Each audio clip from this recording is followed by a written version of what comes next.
Hi, this is Ned Siegfried from Siegfried & Jensen. As proud sponsors of BeliefCast, we hope you are inspired by Todd's weekly podcasts, which contain so many courageous stories of recovery and personal growth. Remember, it's not what happened in the past that matters, it's what happens in the future. We invite you all to work hard and be optimistic about your future. Enjoy today's podcast.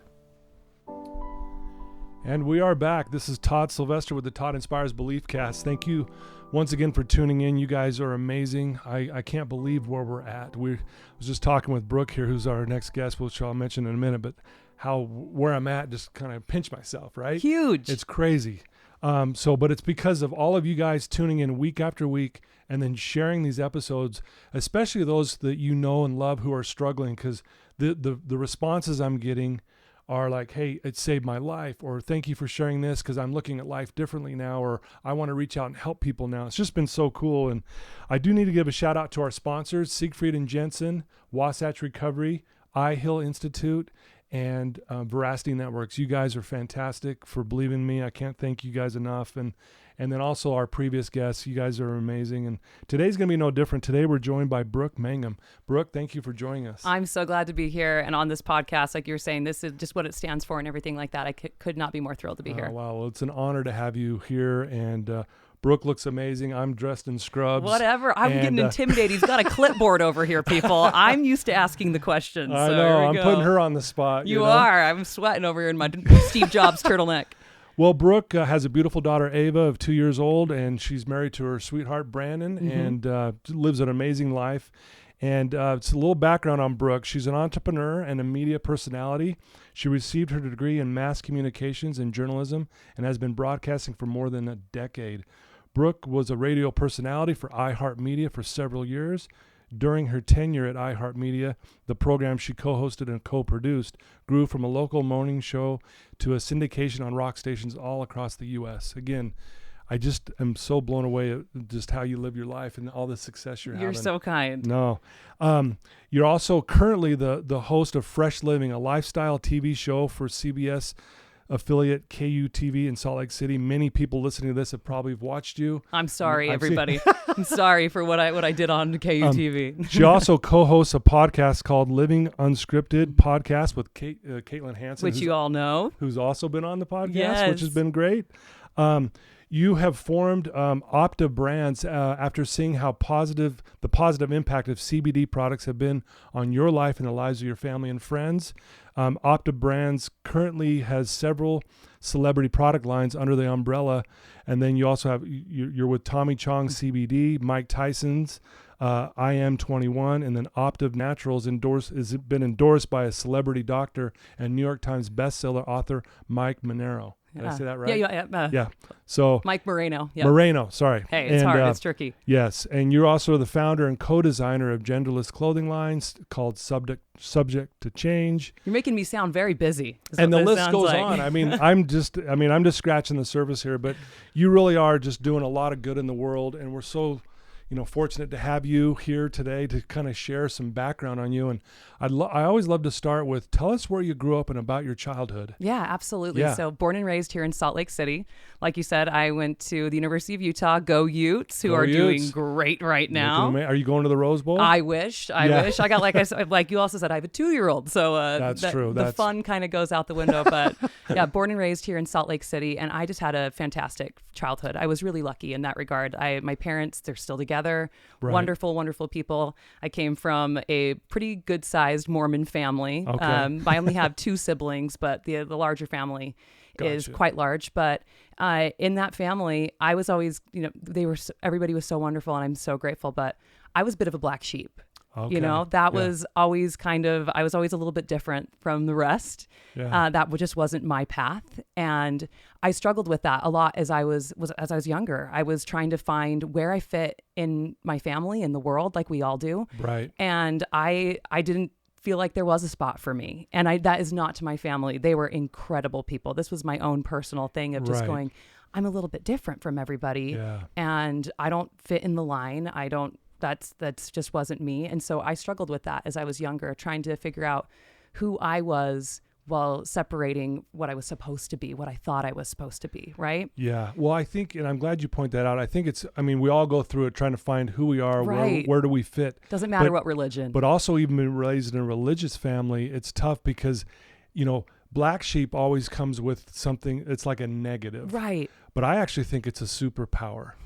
And I look at your life, and as hard as that probably was growing up at times, not fitting in or feeling like you're, part of this, I think that's why you are where you are today. Would you agree? Absolutely. It's so funny as I've grown and I've worked through, we all kind of go through our separate steps of work of feeling our belonging.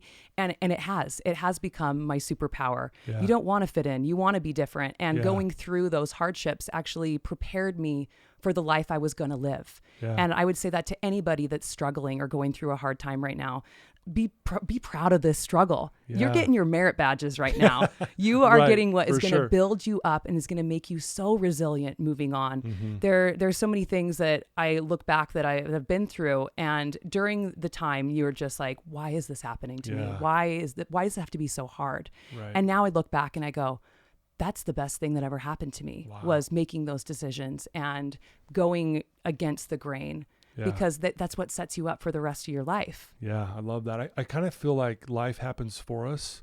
And like you said, when you're going through it, you don't necessarily see it. It's like, why am I going through this? Isn't fair almost. Mm-hmm. And then like you said, looking back, you can go, man, had I not gone through all of that, I wouldn't be doing what I'm doing today with all these great things that you got your hands in. You Right. I feel like expectation can be your worst enemy. Expecting or the path that you think you're supposed to be doing, that you get so set on that of how you're going to get there, how you're going to do it with the steps. It's not so much about the how, it's the why and the where, Ooh, you know? I love that. It's where I want to go. It's who I want to be at the end. And if you just keep going, eventually something's got to give. Right. All of these experiences you're going through will train you for the person that you're about to become. Wow. Very well said. Thank you.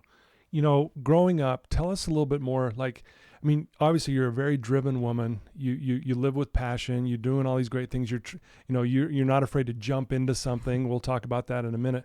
But were you like that as a little girl too? Were you this go-getter? No, I was painfully shy. Okay. I mean, so shy, which is so funny because if people now I'm the person that takes the pie to the face on the news. That's me. I'll do anything, go anywhere. Right. And I was not that way when I was a kid. I actually really deeply struggled with anxiety.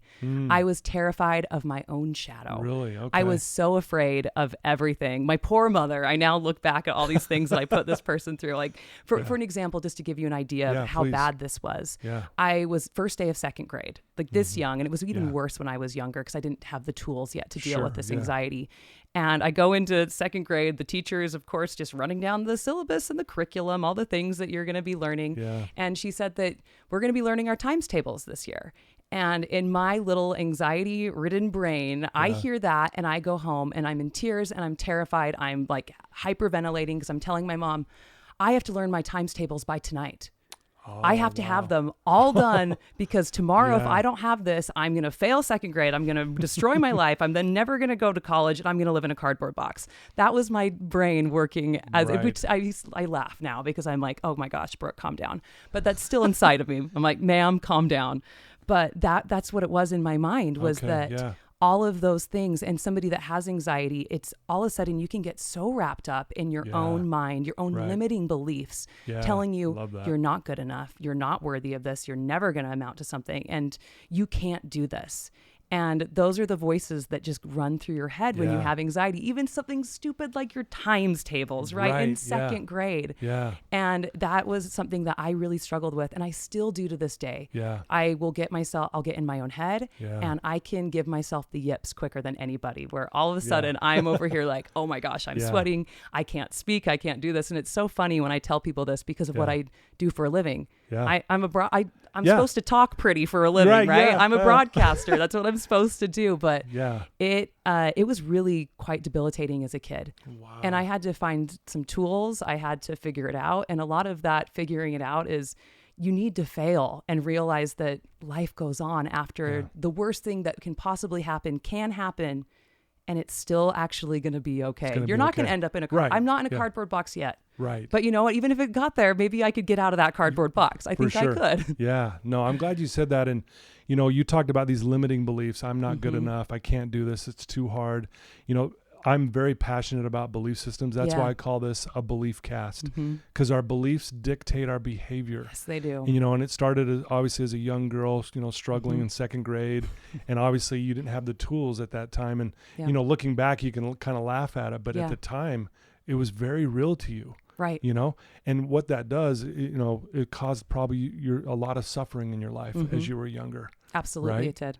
Yeah. Yeah. And my poor mother having to get my teacher on the phone, who then talked me off the ledge to say, no, Brooke, you have to learn it by the end of the school year, you know. So you got plenty of time. But those beliefs, like you were mentioning, they can become the fabric of who we are. And it's so funny to me is that a lot of times we are our own worst critic, always. Right. We're usually our own worst enemy. We can be a cheerleader for other people in our lives, you know, for your family, for your friends. You're the first person to say, you can do this, you've got this. But it's so hard for us to say it for ourselves. Right. And that's like something that I like now as I'm getting older, and I'm still working on this every single day, is we need to be our own cheerleaders sometimes. Stop beating ourselves up so much, because that's not helping. Right. We've all been doing that for a while now, and it's not helping us anymore. So there'll be some times in my head, and it's so funny, where like that some of the tools I've learned, you know, meditation, all that kind of stuff, but sometimes you just need that voice in your head. You need just to tell it to leave I don't usually say leave. There's usually an expletive or something like that. I'm like, I'm not listening to you right now. And it's like that stopping of like, I'm not doing that right now. I'm not listening to that right now. Yeah. Because that doesn't help me to my goal of actually pulling this off. Well, I think you point out something really important is you don't avoid that thought. You look at it and say, no, you know, whatever words you decide to use. Yes. Yeah. And that's fine. But again, I love that you do that. You don't avoid it. You look at it and say, you know what? I'm not letting you control me today. I'm in charge. Right. You know, that kind of thing. And I love that. I think people listening to this, that is a very simple yet powerful thing. Because if we try to avoid the thought, it just persists, right? Oh, it stews. Right? I'm a classic stewer. I can just sit there. I will rework every different situation 9 different ways, and I will plot out what I should have said, could have said that. And that also doesn't help me either. It doesn't help me feel better. But being able just to look at it and just say, I'm not doing that right now. Yeah. Shut it down for a second. You're not helping me. Let's just go. Right. Well, again, you know, we've mentioned you're doing all these amazing things. You struggled as a kid, you know, with anxiety and maybe believing in yourself. Was there a moment when you're like, where something clicked in you where you're like, you know what, I do have confidence, or I am strong, or was it more of a gradual thing? Because again, you have done some really out of the box things in your life, right? It was, I think, a little bit gradual over time, but there was a kind of a big moment that changed my life. And it sounds funny when I like to talk about it. It's like you said, I went to University of Utah. I got my degree in broadcasting. I basically have been behind a microphone ever since. But once I got out of school, I didn't really have a lot of prospects. I didn't really know I knew what I wanted to do. I was thinking, I'm like, I want to go be a lifestyle host, entertainer. Right. E-news was really big then. So I'm like, I want to go be on E-news. I want to do this, but I had no idea how to get there. And I really didn't have the tools yet. I did not have the experience to even get in the door over there. But I just kind of fell back into old patterns. I had been modeling since I was a kid, and I thought, hey, I know how to make money doing this. And it was a safety net. It was the safe thing that I could do where I could make enough money. I could do this and I could just be in a pause pattern. Right. And I guess that's one of my biggest advice for people is when you're stuck at a path and there's the safe choice and there's the choice that scares you. Go for the one that scares you every single time, because you never know what's going to happen. And what happened for me was I was kind of going nowhere fast right out of school. I wasn't, burning out, doing anything. I was just kind of stuck. I was just being. Right. And an offer came for me to be on a reality TV show, competition reality TV show called Summer Camp. And I was like, what is this? It was on the USA Network. And I thought, okay, this sounds like, for somebody with anxiety, this sounds like the worst idea ever. So fear of failure is big for me, right? Sure, so now I'm going to go on a competition reality show where not only is the odds of failure are very high because there's a lot of people on the show. For sure. And now we're going to broadcast my failure on television. And I thought, this is the worst idea ever. Wow. Like skin crawling thinking about it. And what's so funny is I don't even know where it came from, why. I just think that I had nothing else really going on. And I thought, if you really want to be doing all these things that you say you want to be doing, like you want to be a broadcaster, you want to be do this, here's an opportunity to be on television. And you're going to say no to that? Right. Like that's against everything that you've been telling yourself you want to be since you were a little girl. Wow. So I did it. I took the leap. I jumped head first into summer camp. And it was one of the most rewarding things I've ever done in my entire life.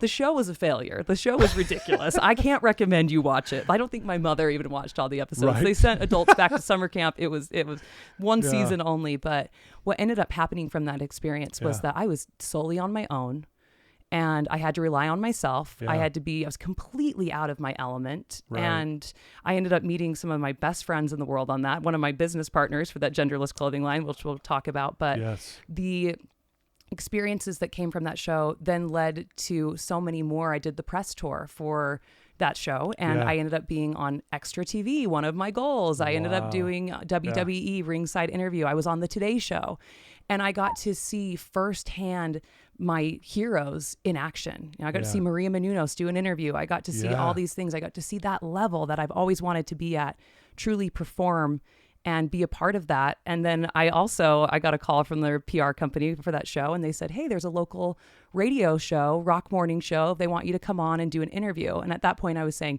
yes to everything. Of course, like I got to do this. One speed, let's go. And I walked into that rock morning show, iHeartMedia, West Valley, and I didn't leave for 6 years. Dang. Because I met my co-host there, and I went in for that interview. We just connected and clicked. Everybody here in Salt Lake City will know him as Hooker, as his on-air name. But we did that interview together, and we started talking afterwards, and we just had great chemistry. And I told him about my schooling, what I wanted to do. And he just looked at me and he just said, how about you play radio with me? And I said, what? You're What do you mean? What do you play? And he goes, wait a minute, let's go. And he said, follow me down the office. So he drags me into our GM's office and our program director's office. And he just says, hey guys, meet Brooke. She's going to be my new morning show partner. And their face was very similar to your face that you just gave me. And my face was like, what? I just met this guy. What's happening? What's going on here? And they all kind of rolled their eyes and said, ha ha, Hooker, go back down to your dungeon. But he just said, he's like, so what do you say? They didn't say no. And I started showing up every single day after that day at 5 a.m. And I hosted that show with him for free. So really? I just kept showing up and showing up every single day because my thought was, this is the closest thing to a broadcast, booth. This is a broadcast. This is a real broadcast. And I'm getting a shot here and nobody's told me no yet. So I just kept on showing up. So might as well just keep doing this. Slugging it out in the mornings until somebody tells me that I'm not allowed to talk on the radio anymore. Hooker kept opening the door for me. So that was nice. And I showed up for months and months. And then eventually they started paying me $10 an hour to do the morning show. And I think they felt bad for me. They're like, this girl's not going to go away. We got to give her something. And that's what they gave the remote techs. Those are the people that set up the tents, was the $10 an hour. And what happened, though, is I grew my mic muscle. We developed even more chemistry. The show grew and grew, and it actually started to turn into something. And about 10 months later, after working for basically peanuts, iHeart offered me one of the biggest contracts they've ever given an unexperienced jock. And that all came from that fear, that moment of just saying yes to something and just taking that jump. And then, like you said, I worked on that show for 6 years, and it grew to be in Nashville and Oklahoma City, all over. And it was the most fun that you can ever have, just being there. And that led to KUTV, and the list goes on and on. It just opens up all these doors. You really do have mic muscle. I want to use that word again. You really do. I love what you're doing, like I said. But how cool is that? You jumped into this thing that you didn't want to do. Yeah. The anxiety you were feeling was saying, it goes back to those beliefs. You can't do this. You can't do this. You'll fail. You're not worthy. You're not worthy. But yet you fought through that for whatever reason in that moment. You're like, I'm doing this. Yeah. As scary as this is. And I think people listening to this who are in the same boat of whatever's keeping you from your dream, it's usually fear that's unfounded. Yeah. Right? Because really what you were afraid of really it wasn't real. It was absolutely, right? It wasn't real. That failure, failure, yes, it's a real thing. But if you don't ever do it, you'll never, it's so much worse to me to have the coulda, woulda, oughta, shouldas. Yeah. Right? Yeah. That will plague you your entire life. Exactly. And a little sting of a failure too. And a lot of times, let me be honest, I've colossally failed a lot of times on air. I have forgotten my own name and froze. Okay, so don't let it. Good, I don't feel so bad then. It's colossal. Talking is hard. Thinking is hard. All the things. Life is hard. So it doesn't matter if you're broadcasting, whatever you're doing. Yeah. Like failure is just a part of life. Yeah. But I now know to recognize those moments of fear and anxiety, like you were saying, and turn it into a superpower. Fear is a green light that means go for me now. Yeah. So if I'm afraid, I know I'm probably on the right path because I'm doing something big. And no matter what, maybe, for me, I ended up getting a great career out of that fear, but it doesn't have to be that for everybody. No matter what, when you face a fear down, you will get some kind of benefit from it. You'll get stronger. You'll get a mental thing of being able to say, I did that. Yeah. It was hard, it was scary, but I did it. And a lot of times I think that the worst thing you think is going to happen probably won't. And it could be the best thing that could ever happen to you. Yeah. Well, and I love, what you said there. And I think it really, if you look at it, really wasn't a failure. It felt like it in the moment, but actually it was a success because it pushed you to have all these other opportunities, right? Absolutely. Yeah. I don't know where I would be if I wouldn't have said yes to going on that terrible reality TV show, which actually I had a ball on it, but I feel bad for the people that watched it. Yeah. It wasn't, but it was such an experience, and here I am now, and I'm so grateful that I pushed past that. Yeah. And did you notice when you were doing this and you notice all these things start to kind of unfold, was that also helping you control the anxiety that you were maybe struggling with earlier on in your life? Was that one of the ways that you realize, hey, why am I worried about these things? Did Absolutely. that help? Oh, I think absolutely. When you start to get a little bit of positive momentum, you start to get your confidence. Yeah. And that's where confidence is a skill that is trained, right? We're not all, I think when people are like, oh, they're just confident, you're born with it. Yeah. Absolutely not. It is something that has to be cultivated and fought for every single day. Yeah. And when you start to get wins, I think it can be really helpful, but it also can be even more scary because when you start to win, you get more afraid of losing, right? Yeah. You're like, what if I lose all? Now I have something to lose. Yeah. So it can be that double-edged sword of you're getting this confidence that things are going well, but that's when I think that those limiting beliefs can really start to rear their ugly little heads again. Yeah, right. Because it's like everyone has that, that imposter syndrome of, oh no, what if everybody realizes that I'm a fraud and I'm actually not good at this? Yeah. And they just, I just kept showing up and they just were afraid to tell me to leave. This is what you get for having a track station by a radio station and not locking the doors. This is what happens, That's the best part of your story too, is you like, of this part of it is you just kept showing up. I'm just coming. I wasn't getting paid. I'm still showing up. I love that. Truth be told, I did the exact same thing at KUTV. It's a pattern over here. Really? Same thing. I was doing the radio show, and then I had met Carrie, who is my co-host now. Right.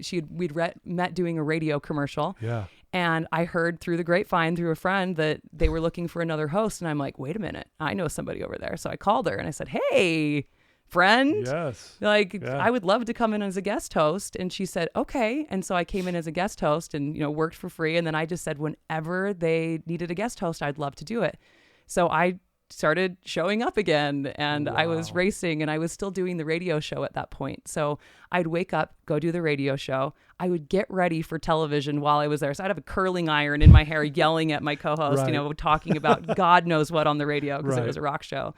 And then I would race to KUTV as soon as the little red light went off, and then I would go do the next show and just kind of slug it out. But once again, I just kept showing up, and eventually if you prove yourself to be good enough, eventually they have to notice. They have to notice. And I love that I think there's a quote, I'm probably going to butcher this, but I think 90% of success is just showing up. Absolutely, right? It is. And I'm testament to that. I am not that talented, friends. It is just showing up and being willing to do it, to do the work, to do the stuff that is uncomfortable, because that's a big part of it is, I think we as humans, we like to be comfortable. There's a reason why we like to have warm, cozy spaces. There's a reason why we like to, sleep in and have good food. For sure. And being willing to do the more uncomfortable thing of, waking up in the morning, showing up, that can get you so far in life, is just showing up.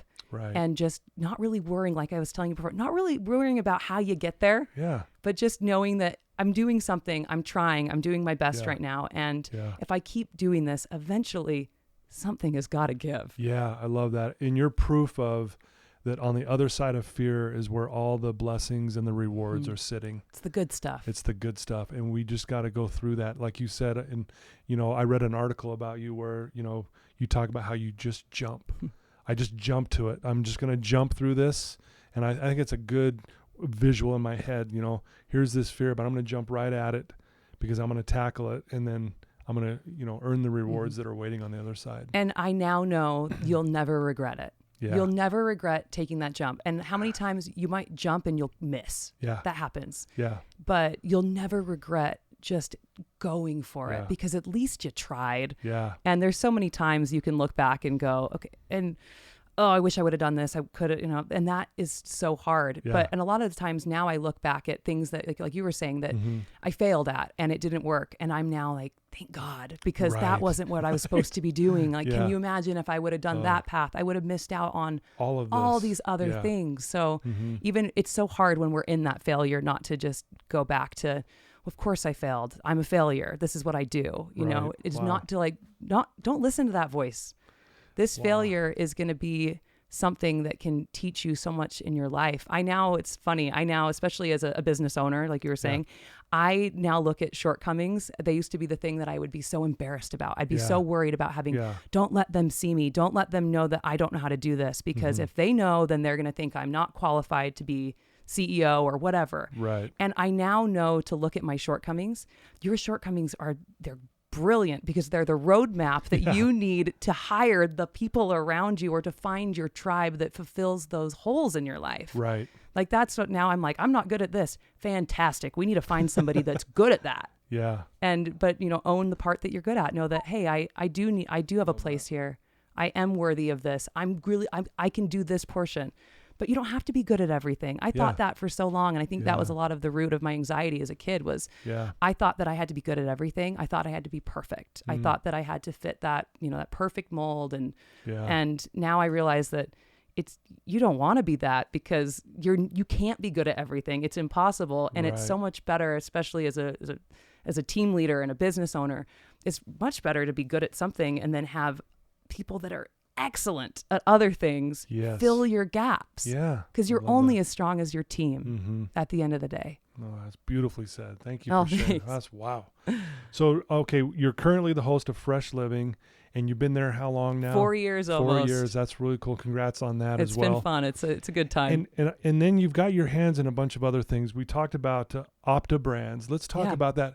Because again, this is a leap. This is one of those jumps again, because you, like you said, you never saw yourself doing these things. No. So here you are doing Fresh Living. You're doing really amazing there, other stuff.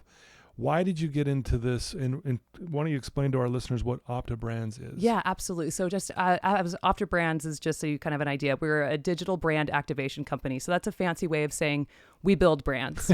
So we formulate products, we build the product, and then we market that product online. And we usually pair it with, traditionally we pair it with a celebrity. So we have a license agreement with the celebrity, and then we go out and market it with them, and they help us develop that formulation. So they work with us to make the product that's theirs. But how I got into it, honestly, and like you said, I never saw myself as a CEO. I told fart jokes on the radio. I take pies to the face on the news. I came to see myself as an entertainer of sorts. Right. Yeah. That was my bread and butter. That was who I was. And that was my identity. That I didn't see myself as being outside of that box for many, many years. Okay. But I always knew that I wanted to do something more. There's so many times in our lives that I feel like we all have that little feeling where you're like, am I doing everything that I want to be doing? And for me, that answer was no. But what happened and how it all came to be was out of pure desperation. So I'm working on the radio, like I was saying. Yeah. I'm waking up at the butt crack of dawn. I'm going in there and I'm trying to slug it out. I've got to be sharp because as soon as you crack the mic at 6 a.m. yeah, you got to be ready. And people are expecting you to be happy. And you need to get them through their day, you know? And you're over here going, somebody needs to get me through my day. But so I realized very early on that if I was going to be successful in this career, I was going to have to sleep. And if you want to go to bed at 7 p.m. as an adult, it's very hard. All right. For sure. It's nearly impossible. So I started trying to do everything I could think of to sleep. So I'm like, I'm taking melatonin. I'm doing all these. I'm like, okay, that's not working. So now I'm taking like ZQuil. All right. I'm taking horrible things for my body. And then I'm taking coffee in the morning. I'm lightly speedballing myself every day. And as somebody that was big into health and wellness, I'm like, this can't be good for me. Yeah. And I was starting to feel the effects of that. I was groggy in the morning. I was cranky all day. I just wasn't feeling good. And then a friend of mine recommended CBD. They're like, have you ever tried CBD for sleep? And I thought, that's drugs. What are you talking about? What are you talking about here? What are you talking about? I get drug tested for my job. I can't do that. What do you think? They're like, no. And like broke down, and I started doing my own research. And I thought, wait a minute. We have an endocannabinoid system in our body. I'm not a scientist, but cannabis, that makes sense to me to help regulate my system. So I started taking CBD. And it worked. I started going to bed. I started waking up refreshed. I learned that I didn't even really need caffeine, and I was feeling great. Wow. But the thing that I also learned while doing this was that not all CBD is created equal. Some of it is garbage. Oh, I bet. And when I started trying to look at lab results and things like that, and this was a while ago, this has been 5 years ago, so it was really the Wild West back then. People were making it in their garages. Right, for sure. And you had no idea it was coming from. And I was talking to my husband one night, and I'm like, there is something here. Because this works most of the time when it's real and it's good, but I have no idea what I'm putting in my body, and I don't like that.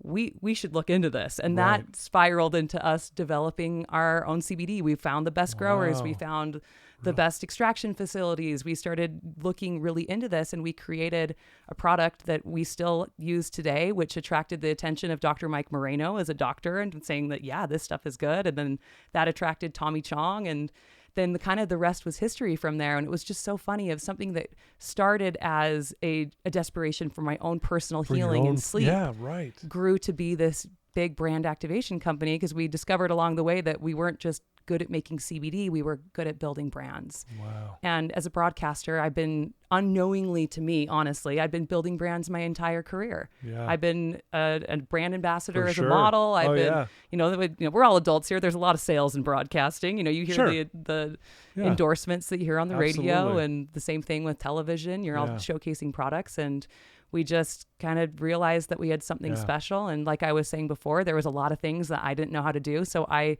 then realized that if we were going to pull this off to the scale that I wanted to, I had to build a team. And that was it. That's like the biggest advice I can give to anybody that wants to start a business is do something that you love, something that has a personal connection to you, and then find really smart people to be around you as fast as you can. Because like you said, team's important. Team's important. Yes. If you're the smartest person in the room, you're in the wrong room. Like, that's that old saying that you hear is you want to surround yourself with people that think differently than you, that challenge you. Yeah. And now it's like, I pinch myself every morning because to say out loud that I work with Tommy Chong, the godfather of cannabis, and then the GOAT, Mike Tyson, is one of our other brands that we now do.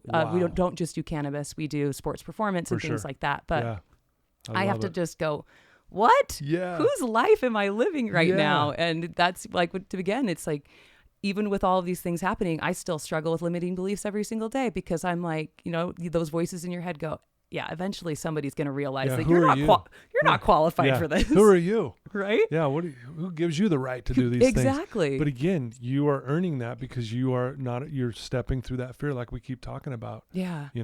It's amazing. And it's terrifying, and it never gets easier. That's the thing. I think that I even like people that I look up to, and that I see these, these incredible women running companies like Sarah Blakely, and it's like, I now know that I'm like, they must be just scared all the time. Right. Because every time you level up, it's like you would think that you'd get less scared. You get more scared. Wow. But it's amazing. It's beautiful. And it's now that beautiful experience of that fear means go. Like you're on the path, keep on going. Like try and scare yourself now. Right. No, I love it. That is amazing. So I also want to talk about, you've also created a genderless clothing line, and it's called Subject to Change. Yes. Right? Tell us about that. So I created that with my best friend who I met on the reality TV show, Kyle, who we were on opposing teams, and we met, and we call it like our summer camp love. Like we were like just best friends from then on. And we just we both came from the fashion industry, and we now do that with his partner, Grace Ann. So it's the three of us, three co-founders. And we all come from an entertainment background. Graceanne, Oprah sends him a Christmas card. I'll just put it that way. He's a huge Broadway performer. Wow. He's been in Color Yeah. Purple. He's Yeah. a Wow. rock star. And then Kyle's in diesel ads. He's just gorgeous. Yeah. I'm over here. I'm like, I'll just hold your guys' bags. So that's sometimes how I feel. But we just noticed coming in the entertainment industry that there was just a lot. It's so isolating, and it's very much, you need to fit in this box. And if you don't look like this or dress this way, then you don't matter. You're not important, right? If you Right. don't look this way, if your skin color is not this, if you're not this size, if you Yeah. don't love this person, then you need Right. to not be over here. This fashion isn't for you. And we decided that we've all struggled with that. I have a modeling background where I struggled with an eating disorder. I struggled to be that size, and Yeah. fashion was actually kind of a place of sadness for me, of not Really? fitting into the sample sizes. Yeah. And we decided, we're like, this is dumb. Fashion is for everybody.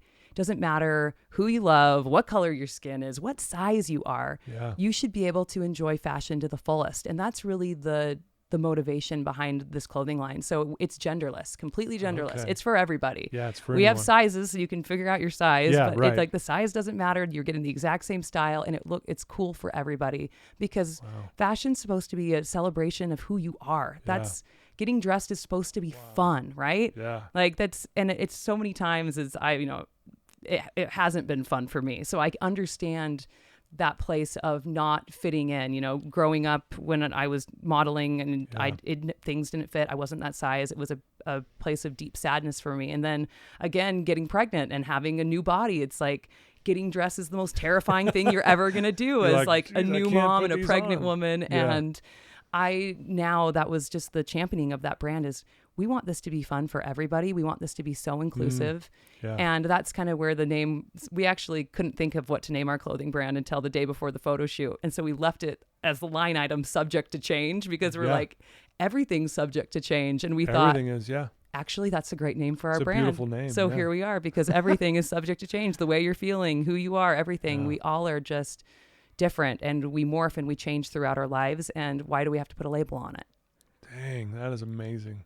It's amazing what you're doing. I mean, I think back, I say this to my clients all the time. Adversity is the wake-up call to your greatness.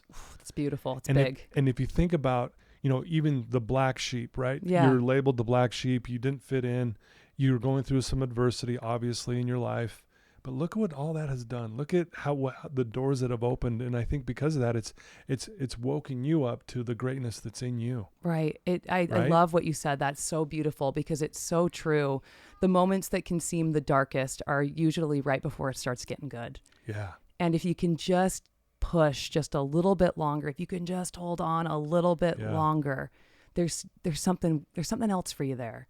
Wow. And if you can just do it. If you can just do that. Yeah, absolutely. So do you have anything else on the horizon? I mean, I know you think big and you've got probably some plans. Is there anything that you could share with us that you might be doing in the future? Right. Or? We're still trying to just, dominate the consumer packaged goods company. We're Right. trying to go one step at a time. We're Okay. always looking for new brands and things like Yeah. that. But Okay. for me, things changed a lot when I became a mom.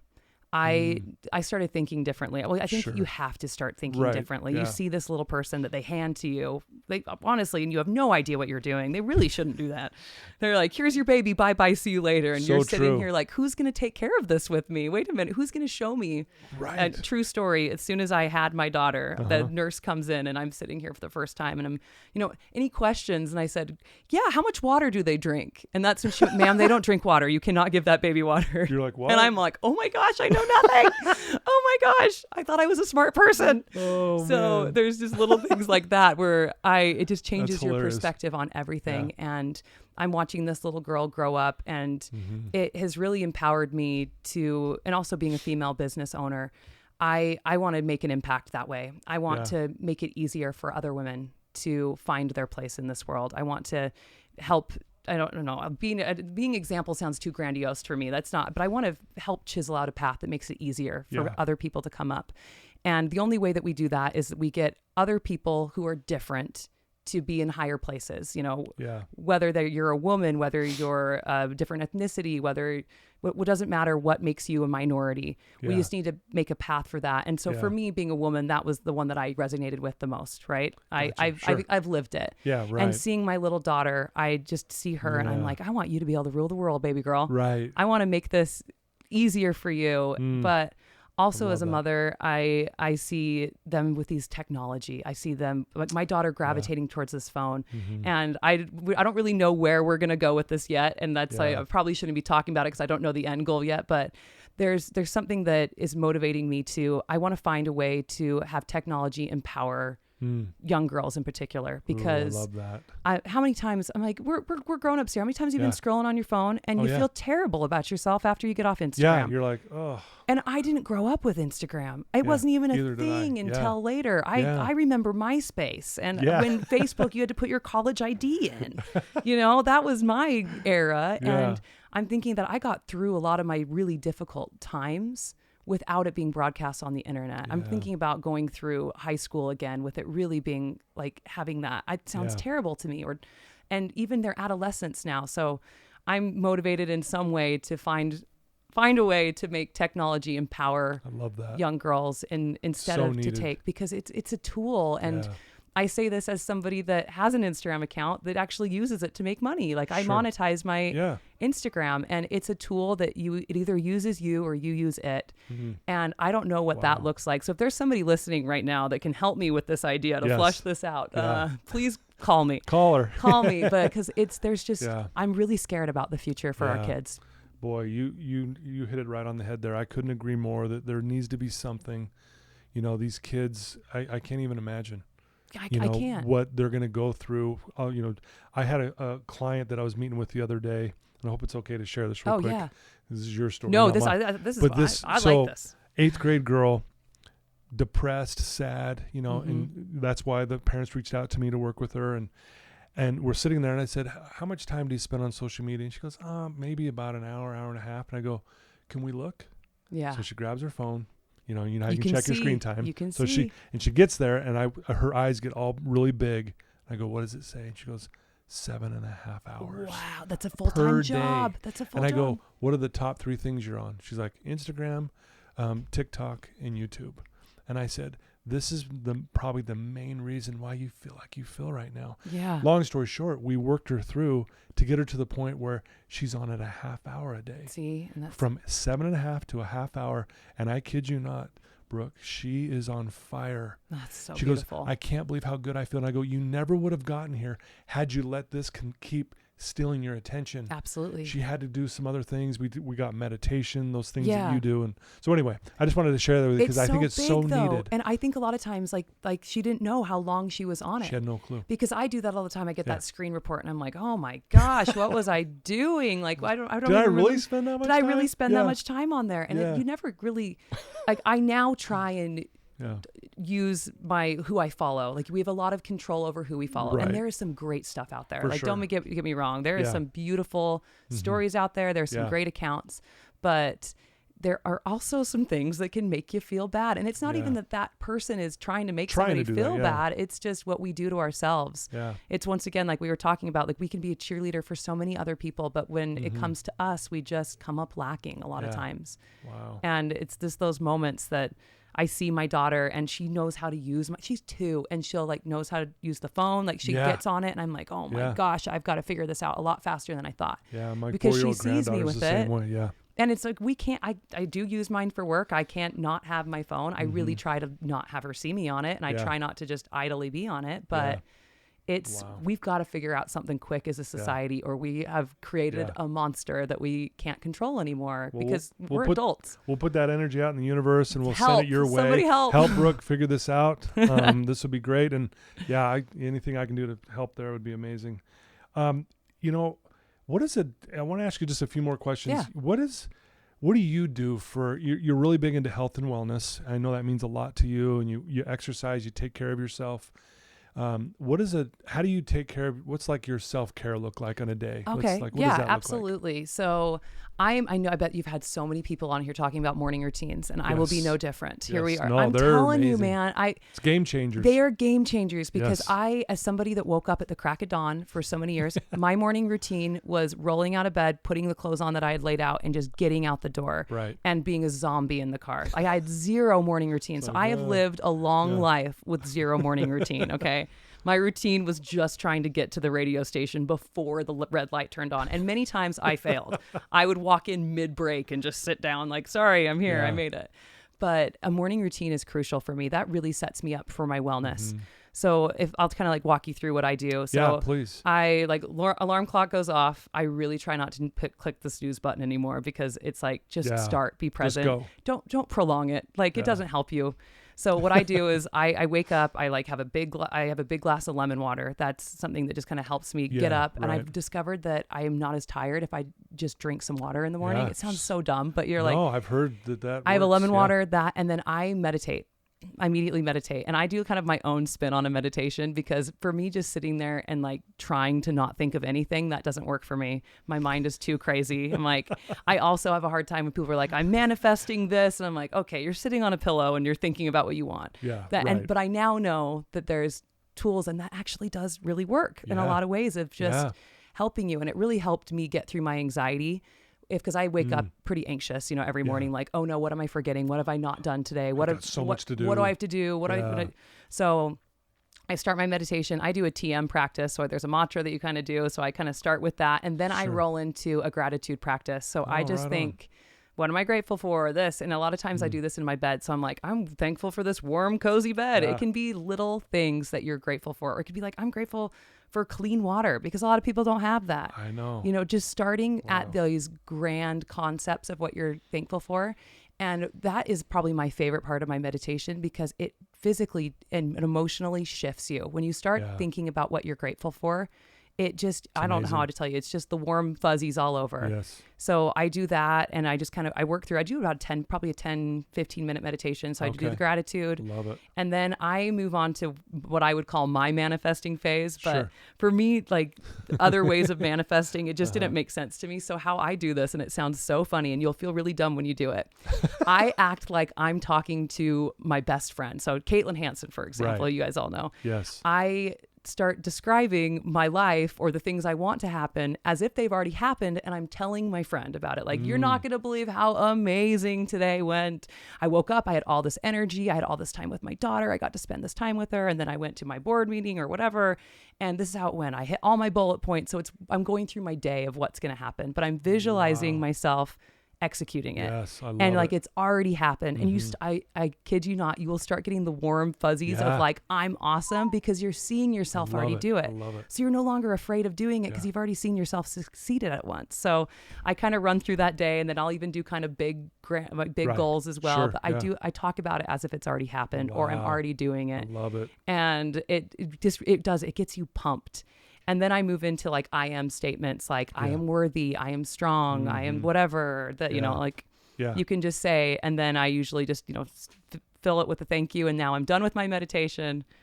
And I a lot of people say the journaling. I can't seem to get behind the journaling. Yeah. I try, I'm I'm not a journaler. I'm like, I can maybe journal at the end of the night a little bit, but that really sets me off on my day. it. And if I can move my body, if I can work out a little bit in the morning, it doesn't always happen, because usually my daughter's awake at that point, and once she wakes up, it's over for me. Yeah. My day is no longer mine. That's right. Yeah, you got to get it done before. Yeah. That's such a huge thing to me. I'd say like your morning routine, the biggest thing you can do is wake up and not look at your phone.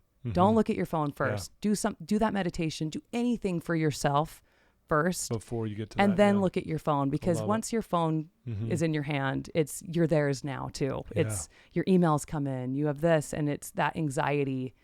If you could just do that one thing for yourself, whether it be a workout or even just drinking that lemon water and having a cup of coffee, that doesn't matter. Doesn't matter. Start somewhere. Start somewhere. And my morning routine, like I probably take 20 minutes. That's it. Wow.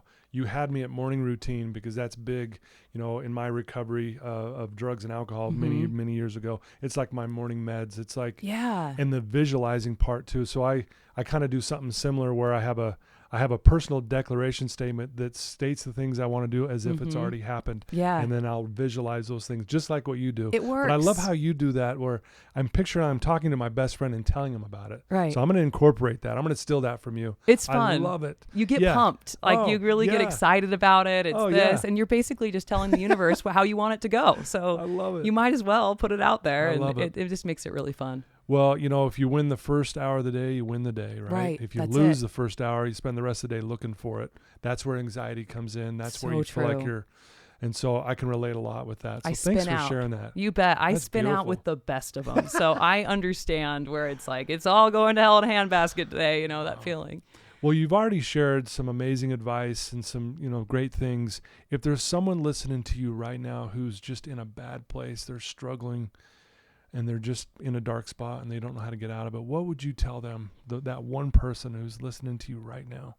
Oh, wow. That's such a big one. I know. And it's so hard. And it's like that thing that when you are in a dark spot, because I've been there, it's like the last thing you want to hear is somebody being like, it's going to be okay. You're going to make it. I would almost say, feel it right now. Almost relish in this feeling of discomfort, because there's a good chance this is the worst you're ever going to feel, and it's only up from here. And if you can take what you're feeling right now, like what we've talked about, the things that you think make you less than, that's your superpower. If you can harness this feeling right now of how you feel so empty inside and how you feel so lost, and if you can use that to push yourself through, I promise you the other side of it is right there just waiting for you.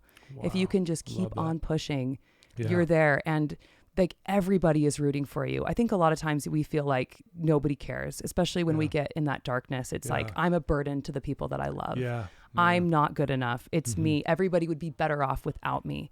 And it's just not true.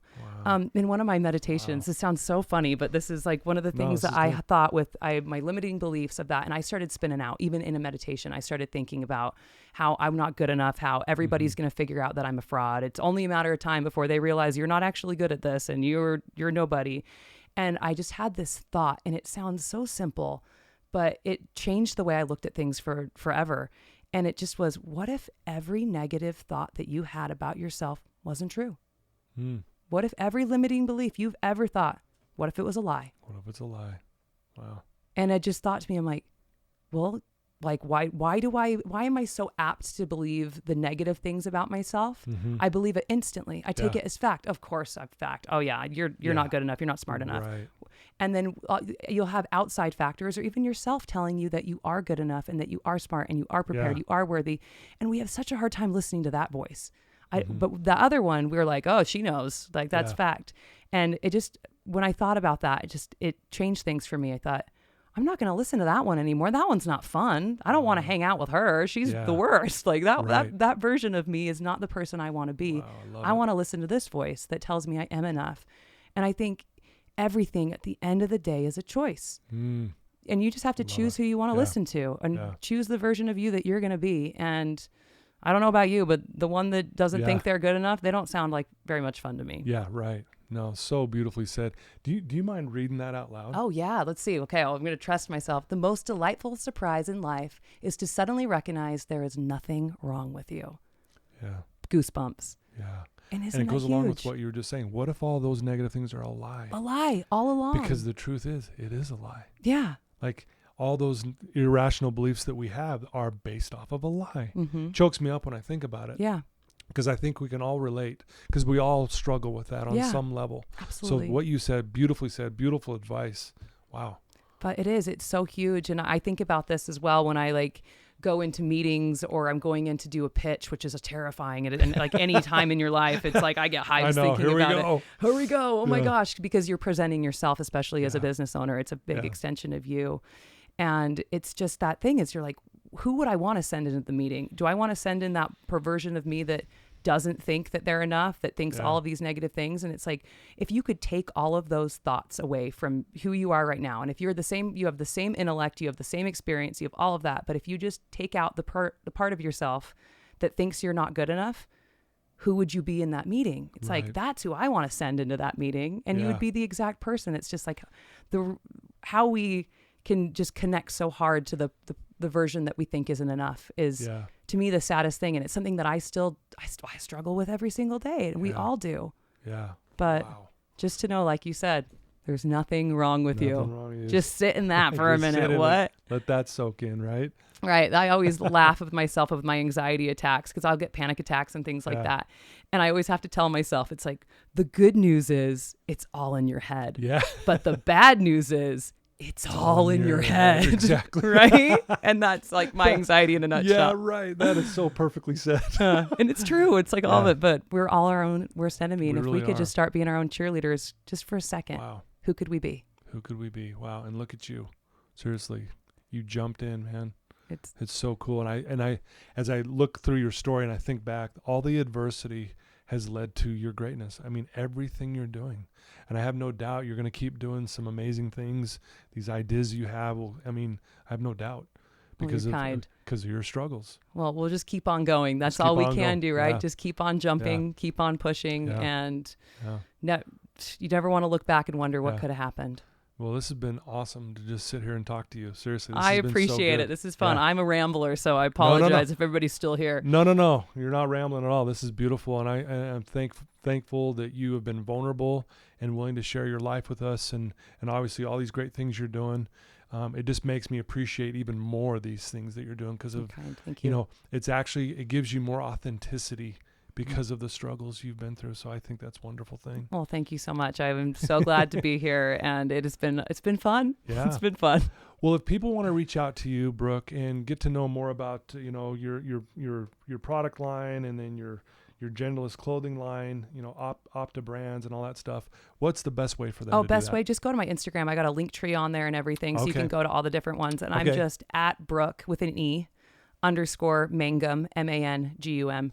And then there's everything you could possibly, lots of pictures of my kid there too. Just so you know, just full disclosure. I'm a mom of a 2-year-old. Lots of pictures of the kid. No, you got a beautiful family, and that's a real simple. Just go to your Instagram account. Instagram link tree's right there. It's all there. Opta Brands, Subject to Change, the podcast, of course, Living Unscripted podcast with Miss Caitlin Hansen. They're all there in that link tree. Which is a great podcast, by the way. You guys need to tune into that. It's fun. These two girls just go crazy sometimes. Literally, it's like news ladies unchained sometimes, but hey, we have a good time. Yeah, no, it's really good. Well, thank you so much for being here. Thank you. And thanks for being such a beautiful light in this world that we all need. Glad to be here. Thank you so much. Well, there you go, folks. I told you this was going to be another amazing guest, Brooke Mangum. Please check out all the things that she's doing. Check out her Instagram account. Follow up with her. Check out her clothing line and then her Opta Brands. And if you have a question for her, send her a question. I'm sure when she has time, she'll answer it. So I love you guys. Again, thanks to our sponsors. I love you as well. Thanks for believing in me. And until next time, everyone, take care. Thanks again, Brooke.